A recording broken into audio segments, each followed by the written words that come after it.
உலகமெங்கும் உள்ள வேந்தர் தொலைக்காட்சி நேயர்களுக்கு காலை வணக்கம்.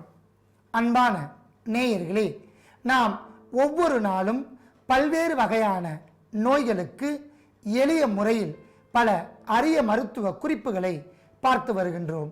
குறிப்பாக நாம் மனித உடலில் ஏற்படுகின்ற வாதம், பித்தம், கபம் போன்ற தன்மை அதிகரித்தாலும் குறைந்தாலும் நோய் செய்யும்.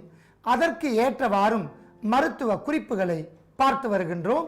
அந்த வகையில் இன்று நாம் பார்க்க போகின்ற ஒரு அற்புதமான மருத்துவ குறிப்பு, இளைத்த உடல் தேறுவதற்கு ஒரு அற்புதமான மருத்துவ குறிப்பை பார்க்க போகின்றோம். அன்பான நேயர்களே, இந்த நோய் ஏற்பட்டால் இதற்கான அறிகுறிகள் மற்றும் காரணங்கள் என்னவென்று பார்க்கலாம். முதலில் அறிகுறிகள். இளைத்த உடல் தேராமல் இருப்பதற்கான அறிகுறிகள்: உடல் மெலிந்து காணப்படும், நரம்புகள் அதீதமான முறையில் பலவீனமாக தோன்றும், மூட்டு பகுதிகளில் கடுமையான வலி தோன்றும், உடலில் இரத்த சிவப்பணுக்கள் படிப்படியாக குறையும், வேலை செய்யும் போது உடல் அதீத சோர்வு தன்மை ஏற்படும், கண்களில் வெளிரிய நிறம் ஏற்படும். இவையெல்லாம் இந்த நோய்க்கான அறிகுறிகள். காரணங்கள்: வயிற்று பகுதியில் குற்றம் இருந்தால் நாம் உண்ணுகின்ற உணவு முறையாக சென்று அங்கு இருக்கக்கூடிய சத்துக்களை உறிஞ்சாமல் வயிற்று புழு அல்லது பூச்சிகள், நாக்கு பூச்சி இவைகள் இருந்தால் உணவு சரியான முறையில் ஜீரணம் ஆகாமல் நமக்கு இந்த நோய்த்தன்மையை ஏற்படுத்தும். அடுத்ததாக, உடலில் தேவையான வைட்டமின் சத்துக்கள் குறைபாடு இதற்கு காரணமாக அமைகின்றன. குறிப்பாக வைட்டமின் இ மற்றும் டி சத்து குறைபாட்டினால் இந்த நோய் ஏற்படுகின்றன. அன்பான நேயர்களே, இந்த நோயை எளிமையான முறையில் போக்கிக் கொள்வதற்கான சில எளிய வழிமுறைகளை பார்க்கலாம். வாரம் 2 முறையாவது கீரை வகை உணவுகளை எடுக்க வேண்டும். நாட்டு பசுவெண்ணெய் உணவில் சேர்க்க வேண்டும். நாட்டு பசுநெய்யை உணவில் சேர்த்து சாப்பிட வேண்டும். பழங்கள், காய்கறிகள் இவைகளை முறையாக உண்டு வந்தால் உடல் படிப்படியாக தேரும். அதையும் தாண்டி இந்த நோய்த்தன்மை இருந்தால் அவற்றை எளிமையான முறையில் போக்கிக் கொள்வதற்கான மருத்துவ குறிப்பிற்கு செல்லலாம்.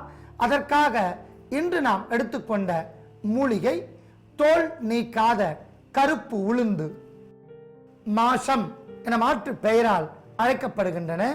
கருப்பு உளுந்தை மேல் தோல் நீக்கினால் உளுத்தம் பருப்பாக நமக்கு கிடைக்கும். ஆதி காலத்தில் எல்லாம் கருப்பு உளுந்தை மட்டுமே நாம் தமிழர்கள் அற்புதமான முறையில் பயன்படுத்தி வந்தார்கள்.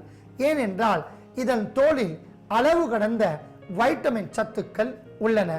இளைத்த உடலை தேற்றும், இடுப்பு எலும்பிற்கு அற்புதமான பலத்தை தரும், முதுகு தண்டுவட பாதிப்பை நீக்கும், மூட்டு வலி, கை கால் வலி, நரம்பு தளர்ச்சி இவைகளை போக்கும். குறிப்பாக பெண்களுக்கு இது ஒரு அற்புதமான மருந்தாக பயன்படும்.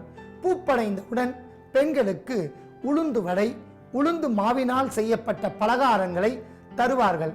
ஏனென்றால் திருமணம் ஆனவுடன் பெண்கள் கடுமையான வீட்டு சுமைகளை சுமக்க வேண்டி இருப்பதால் அவர்கள் திடகாத்திரமாக இருப்பதற்காக உளுந்து பயன்படுகின்றன. உளுந்தை கொண்டு இனிப்பு பொருளாக ஜாங்கரி மற்றும் வடையாக செய்து சாப்பிட்டு வரலாம்.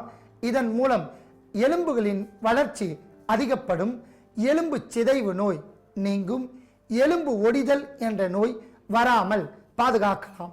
மாஷா தைலம் என்கிற அற்புதமான தைலம் உளுந்தினால் செய்யப்பட்ட ஒரு தைலம். இந்த தைலத்தால் கை கால் வலி, நீண்ட நேரம் நின்று கொண்டிருந்தால் கணுக்கால் வலி, எலும்பு ஒடிதல் இவைகளை போக்கிக் கொள்ளலாம்.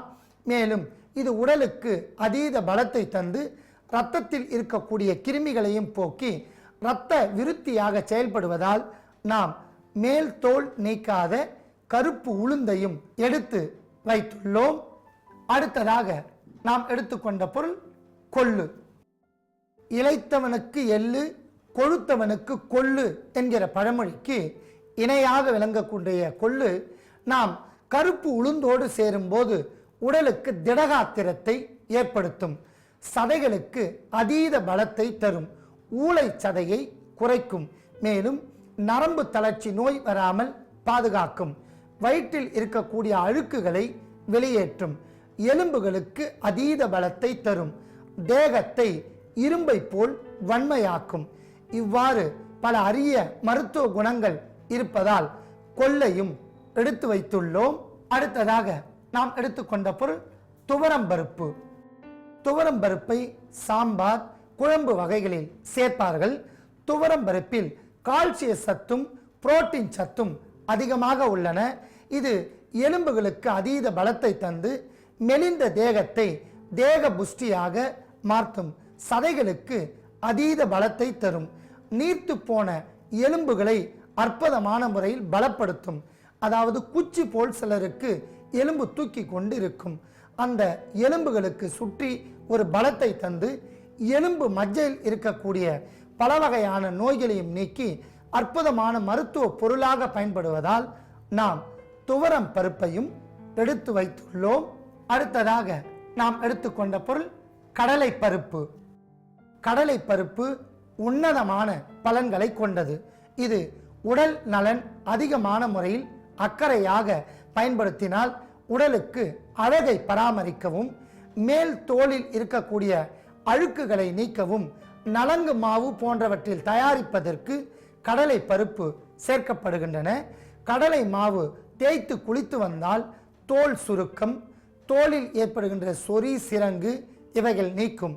இதை உணவுப் பொருளாக எடுக்கும்போது நார்ச்சத்தும் கார்போஹைட்ரேட் சத்தும் கிடைப்பதால் உடலுக்கு பலத்தை ஏற்படுத்தும், சதைப்பற்றை தரும், எலும்புகளுக்கு அதீத பலத்தை தரும், மெலிந்த தேகத்தை தாது புஷ்டியோடு அற்புதமான முறையில் பலப்படுத்தும், முதுகு தண்டுவடத்திற்கு உன்னத பலத்தை ஏற்படுத்தும். இது உடலுக்கு அழகையும் வன்மையும் தருவதால் நாம் கடலை பருப்பையும் எடுத்து வைத்துள்ளோம். அடுத்ததாக நாம் எடுத்துக்கொண்ட பொருள் நாட்டு சர்க்கரை. நாட்டு சர்க்கரை உடலுக்கு குளிர்ச்சி தரும். இது வைட்டமின் இ சத்து இருப்பதால் உடலில் தங்கியுள்ள அழுக்குகளை நீக்கி எலும்புகளுக்கு அதீத பலத்தை தரும், உடல் முழுவதும் இருக்கக்கூடிய பல வகையான நோய்களை போக்கும், உடலுக்கு உன்னதமான குளிர்ச்சியை தந்து வெட்டை சூடையும் தணிக்கும், மலச்சிக்கல் ஏற்படாமல் பாதுகாக்கும். ஆகையால் நாட்டு சர்க்கரையும் எடுத்து வைத்துள்ளோம். அன்பான நேயர்களே, அத்தனை பொருட்களையும் தனித்தனியாக எடுத்து வைத்துள்ளோம். எடுத்துக்கொண்ட பொருட்களின் அளவுகள், நாம் மெலிந்த உடல் அற்புதமான முறையில் பலப்படுத்துவதற்காக செய்ய போகின்ற மருந்தின் செயல் முறைகளை சிறிது இடைவேளைக்கு பிறகு பார்க்கலாம்.